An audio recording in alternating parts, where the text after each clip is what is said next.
Hello दोस्तों, मैं हूं आरती संस्कृति। आज के यूट्यूब चैनल पे आप सभी का स्वागत है। तो एक बहुत चर्चित जो है फिल्म है जो पुष्पा 2। आप सभी ने जो है पुष्पा जो है पहली मूवी जो आई थी देखी होगी। पुष्पा 2 को लेकर के जो है अलग अलग जगहों पर बहुत क्रेज़ देखने को मिला है। बिहार में आपने देखा होगा कितनी भारी जनसंख्या में लोग इकट्ठा हुए थे, वो थोड़ा कंट्रोवर्सी में आ रही है। तो पुष्पा 2 जो है मैथिली मेकर्स और जो है सुकुमार राइटर्स ने है दोनों ने मिलकर बनाई है, आपको ये याद रखना है। तो हरियाणा के हिसार में जो है एक व्यक्ति है, नाम कुलदीप उनका शायद, उन्होंने जो है तब नज़दीकी थाने में जाकर रिपोर्ट की कि जो पुष्पा 2 है उस पर जो है थोड़े से जो हिंदू धर्म की आस्थाओं को देकर चोट पहुंचाने का प्रयास किया गया है, उसको लेकर रिपोर्ट आई। तो बहुत सारे लोगों का मानना है क्या जो है इस पर बैन लगेगा, या फिर जो है 5 दिसंबर बेचारी रिलीज़ डेट है, कब से इंतज़ार कर रहे हैं, तो क्या 5 दिसंबर को रिलीज़ हो पाएगी नहीं हो पाएगी, इसको लेकर के बहुत सारी चीज़ें चर्चा में चल रही हैं। तो अभी जो हम 1 बाय 1 पढ़ेंगे कि जो है ये मूवी जो है इसमें ऐसा कौन सा सीन है जिसको लेकर के विवाद हो रहा है। साथ में इसके साथ हम ये भी देखेंगे कि जो भी हमारे यहाँ पर जो है सेंसरशिप होती है या फिल्मों पे बैन या बैन ना लगाने को लेकर जो नियम कानून है वो कैसे बने हुए हैं, क्या इससे पहले कोई फिल्में ऐसी हैं जो भारत में बैन की गई हैं। मैंने कहा भारत में बैन, इसका मतलब है कि ज़रूरी नहीं कि फ़िल्म जो है भारत में ही बनी हो, लेकिन विदेशी फ़िल्मों को ही कई बार जो है भारत में बैन किया जाता है। तो उन फिल्मों की सूची भी हम यहाँ पर देखेंगे सारी, और साथ में देखेंगे कि क्या किसी मूवी पर अगर सेंसरशिप बैन लगा देता है या कोई भी चीज़ जो होता है वो किन किन चीज़ों को लेकर हो सकता है, बैन कैसे हटता है, उन सब चीज़ों को यहाँ पर हम समझने वाले। तो पुष्पा 2 को लेकर जो हरियाणा के हिसार में जो है एक तरीके से बवाल मचा हुआ है। आपको बताया मैंने मुद्दा क्या है। मुद्दा यही है कि मूवी में एक सीन है जिसमें जो है एक तरीके से आपको पता है ये मूवी जो है उसमें जो हमारे अल्लू अर्जुन जो है जो सुपरस्टार हैं वो एक अर्धनारीश्वर का किरदार कर रहे हैं। ठीक है, अर्धनारीश्वर मतलब समझ रहे होंगे आप लोग। उनकी जो है एक सीन में अर्धनारीश्वर का किरदार कर रहे हैं, साथ में उनके पीछे जो है काली माँ की एक फ़ोटो भी आ रही है। आई डोंट नो, बट किसी को ऐसा लगा, मतलब हो सकता है किसी को ना लगे बट किसी को लगे। अभी मुझे समझ में नहीं आया ढंग से मुद्दा। किसी को ऐसा लगा कि हिंदू धर्म की जो आस्थाओं को जो है यहाँ पे ठेस पहुँचाई जा रही है, तो लोगों का कहना है कि या तो आप वो सीन काट दीजिए या फिर जो हरियाणा में जो है ये फिल्म जो हम है रिलीज़ नहीं होने देंगे। तो FIR रजिस्टर नहीं की गई है अभी तक। तो यहाँ पर साची को देखें तो साउथ सुपरस्टार अल्लू अर्जुन की अपकमिंग फिल्म जो है पुष्पा 2 द रूल रिलीज होने से पहले विवादों में है। 5 दिसंबर को रिलीज़ होने वाली है। ठीक है, सुकुमार राइटर्स,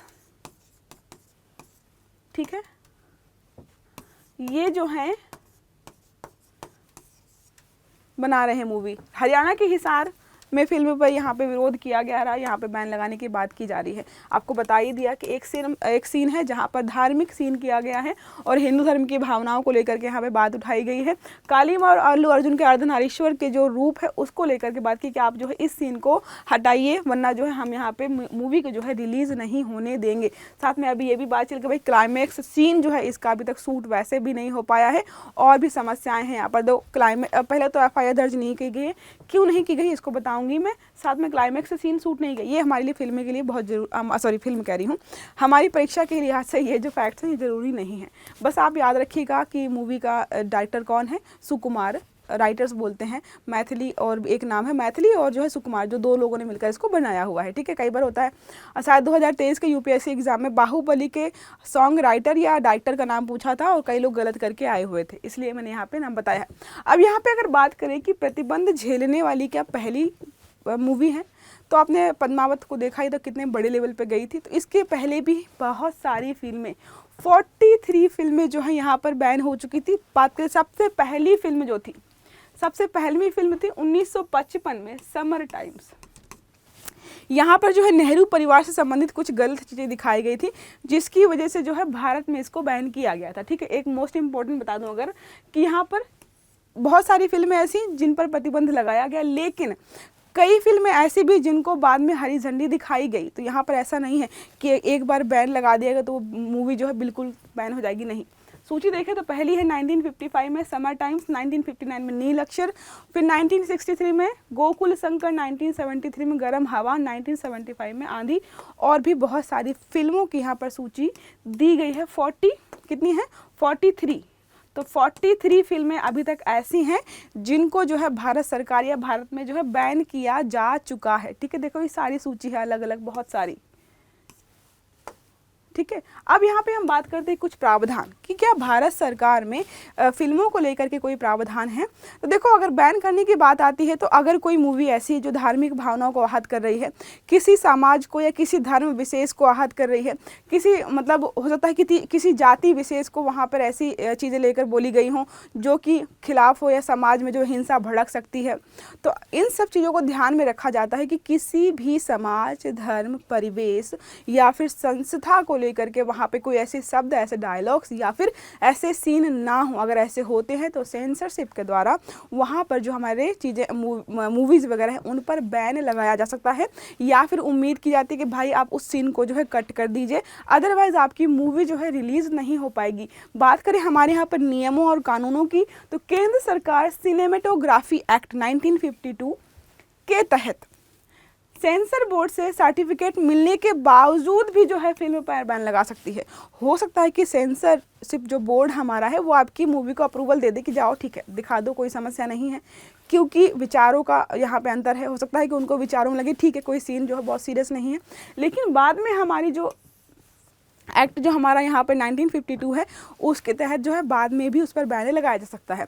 केंद्र सरकार CBFC के जारी सर्टिफिकेट को भी रद्द कर सकती है। तो केंद्र सरकार जो है CBFC ने अगर सर्टिफिकेट जारी भी कर दिया है सेंसरशिप बोर्ड ने, फिर भी जो है मूवी को यहाँ पे रद्द किया जा सकता है। सेंसर बोर्ड फिल्म को रिलीज़ के लिए सर्टिफिकेट जारी करता है अगर CBFC को लगता है कि कोई फिल्म देश समाज में नफरत, जैसा आपको मैंने बताया कि देश समाज में नफरत फैला सकती है या फिर किसी धर्म की भावनाओं को आहत कर रही है, किसी समाज को, किसी जाति को लेकर टारगेट करके बनाई गई है, तो यहाँ पे प्रमाण पत्र जो है उन फिल्मों को नहीं दिया जाता है। ठीक है, ये नियम कानून हमारे यहाँ पर फिल्मों को लेकर बनाए गए हैं, क्योंकि फिल्में जो हैं किसी व्यक्ति के मानसिक, मतलब कोई भी चीज़ आप जो है किताब पढ़िए, हो सकता है उससे आप इतनी चीज़ें ना सीखें, लेकिन जब आप किसी चीज़ को जो है मूवी हॉल में जाके बैठ के देखते हैं तो आपके विचारों पर वो ज़्यादा असर डालती है। इसलिए जो है फिल्मों पर जो है ज़्यादा प्रतिबंध लगाया जाता है, ना कि किताबों पर। किताबों तक सबकी पहुंच थोड़ा सा मुश्किल है, कोई अगर अनपढ़ व्यक्ति है वो किताब नहीं पढ़ेगा, लेकिन अनपढ़ व्यक्ति जाकर सिनेमा में मूवी देख सकता है। इसलिए जो है मूवी जो होती है, फिल्में जो होती हैं, उनको बहुत बारीकी से चेक किया जाता है, फिर ही वो सिनेमा घरों में आती हैं। अगर कोई फिल्म सेंसर बोर्ड से सर्टिफिकेट मिलने के बाद भी बैन की जाती है तो मामला कोर्ट में जा सकता है। कोर्ट भी फिल्मों पर बैन लगाने के लिए स्वतंत्र है। जब पद्मावत आई थी तो फिलहाल तो वहाँ के कोर्ट ने बोल दिया था कि इतना भी इशू नहीं है, लेकिन यहाँ पे बोला जा रहा है कि सेंसरशिप बोर्ड लगा दे बैन, फिर भी नहीं हो पाएगी, या फिर जो है कोई कोर्ट भी चाहे, कोई भी हाई कोर्ट है किसी स्टेट का, वो भी बैन लगा सकता है। जैसे हरियाणा में बात चल रही है, अगर हरियाणा जो हाई कोर्ट है, वहाँ पे जो भी हाई कोर्ट है, चंडीगढ़ हाई कोर्ट लगता है हरियाणा में, तो अगर वो बोल दे तो हो सकता है कि जो है वो मूवी वहाँ पर रिलीज़ ना हो। ठीक है, सुप्रीम कोर्ट ने साल 2011 में कहा था कि अगर सेंसर बोर्ड ने किसी फिल्म को सर्टिफिकेट जारी कर दिया है तो कोई भी राज्य सरकार उसके प्रदर्शन पर पाबंदी नहीं लगा सकती, लेकिन फिर भी राज्य सरकारें या केंद्र सरकारें कानून व्यवस्था बनाए रखने के लिए जो है मूवी को जो है बैन कर सकती हैं। वैसे सुप्रीम कोर्ट ने बोला हुआ है कि आप अगर सेंसर बोर्ड से सर्टिफिकेट मिल गया है तो कोई राज्य सरकार बैन नहीं करेगी, लेकिन बहुत सारी राज्य सरकारें ऐसे हैं, जैसे हरियाणा का मुद्दा है हिसार का, तो वहाँ पे उनके द्वारा बोला जा सकता है कि भाई जो यहाँ पर कानून व्यवस्था जो है ख़राब होगी अगर आप मूवी जो है हॉल में लगाएंगे। इसलिए जो है मूवी कई जगहों पर बैन भी होती है, बाद में मिल जाता है अप्रूवल तो चल जाती हैं। आपने सुना होगा 80 घाट के बारे में, जो 50 शेड्स ऑफ ग्रे जो विदेशी मूवी है या हॉलीवुड की मूवी, उनको भी यहाँ पे बैन किया गया है। 80 घाट में बहुत सारी गालियाँ थी बहनों को या माताओं को लेकर के, इसलिए बैन किया गया था। और बनारस जो है एक तरीके से धार्मिक संस्थान है, उसको लेकर के ऐसी मूवी बनाना, तो बहुत सारी समय समय पर ऐसी मूवीज़ आई हैं जिनको बैन किया गया है। तो अभी हाल में चर्चा में थी पुष्पा 2, उसको लेकर के हमने यहाँ पर डिस्कशन किया कि बैन करने के लिए हमारे भारत में जो है मूवीज़ को बैन करने के लिए क्या क्या प्रावधान है और अभी तक कितनी फिल्मों को यहाँ पर बैन किया जा चुका है। ठीक है, तो आई होप आपको समझ में आया होगा कि क्या समझाया है मैंने, या मूवी को लेकर के क्या विवाद अभी हो रहा है। तो अगर क्लास अच्छी लगी है तो लाइक करिएगा, चैनल को सब्सक्राइब करिएगा, सारे वीडियो टाइम से मिलें इसके लिए बेल आइकन जरूर दबाइएगा। Have a good day, thank you.